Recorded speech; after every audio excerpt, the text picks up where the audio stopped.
Hey y'all, it's Jody May. Thanks for joining me for a What's for Dinner Easy Meal Ideas. If you guys are new, thanks for joining me and I hope you enjoy. And if you do, please hit that subscribe button and click that bell so you don't miss any future videos. If you're not new, thanks for joining me for another week of What's for Dinner. You guys, this week I started off with a grilling. It's been a pretty hectic week, so needless to say, this was something super simple and it was fun to have the family over for a little while. Now to start it off, I went ahead and prepped all the veggies. I started with the corn on the cob. These are frozen, but they were from the garden this year, so they are super tasty. I'm excited to say we actually have some to last us for a while. But anyhow, I added a little bit of salt, a little bit of pepper, and a tiny sliver of butter, and then I rolled it with a little bit of air left in the pack so it'll steam and not just grill. Now here's the green beans, the same with them. They came from the garden as well, but they are frozen. So I added a little bit of minced onion, a little bit of mixed seasoning, and then I add a sliver of butter. My goodness, I can't speak today. And then I make pouches for them so they can actually steam more than they grill. Super easy to do, guys. Now with the chicken, all I did is I added some chicken tenders, and then I put in a little bit of mixed seasoning.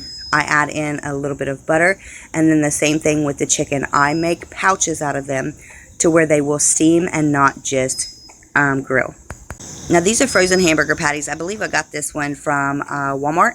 They're just frozen patties. I put them on the grill, add a little bit of steakhouse seasoning, and I let them go. Here's all the vegetables. After the hamburgers were cooked, I did put them on the top rack just so they didn't cook any further and they stayed good and warm. And then here's all the vegetables. It was a super easy dinner. I didn't have to put a lot of prep time into it, so I was super excited, and everything turned out great. Y'all, that chicken was off the hook. That's the easiest, most tender chicken I think I've ever made on the grill. Now this was another super simple meal. It is tomato soup, and I just added a couple little things on the top to mine when it was finished.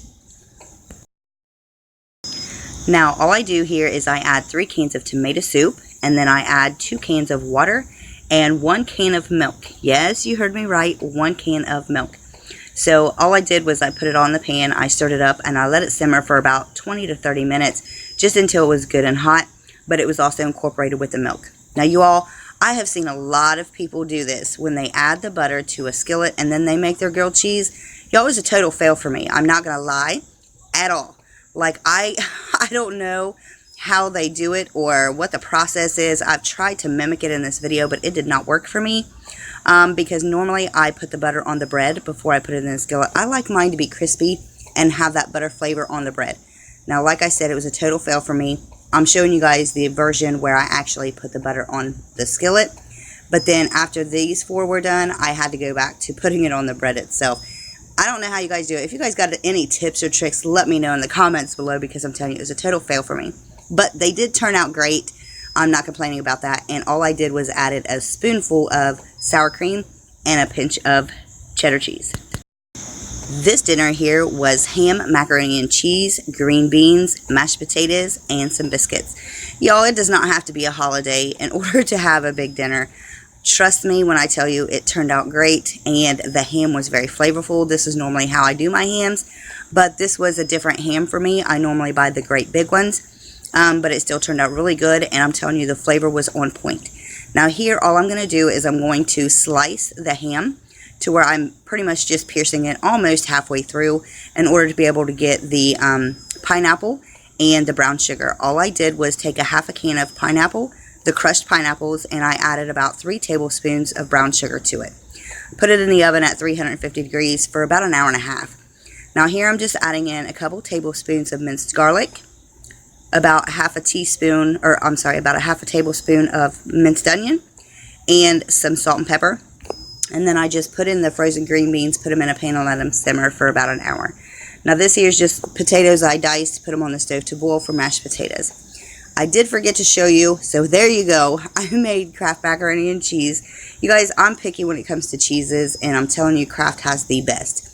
When all that was pretty much done, I went ahead and I put some easy biscuits into the oven, and I let them brown up. Once they were done, a lot of people put butter on top, but tell me how you guys like yours, butter on top or butter in the middle. I always do butter in the middle. I don't know why, but I think it just makes the flavor a little bit better. Now the macaroni and cheese, pretty simple, a couple of teaspoons of butter and probably 2 tablespoons of milk. I just mix it up really good, then I add the cheese. I usually have mine a little bit soupy before it actually settles. That way it thickens up on its own. But guys, trust me, it looks really runny, but it's not when it's finished. Now to my potatoes, I add a good bit of butter, and I do it by vision. I know what they're supposed to look like, you know, compared to what we really want. So here I added in probably about 4 tablespoons of butter and about a quarter of a cup of milk. I mixed it up really well, added salt and pepper, and they were done. And y'all, I don't use a hand mixer. I do mine by hand with the hand smasher. I just like the lumps a little bit easier. You guys, everything turned out really good. Like I said, it does not have to be a holiday to have this kind of a meal.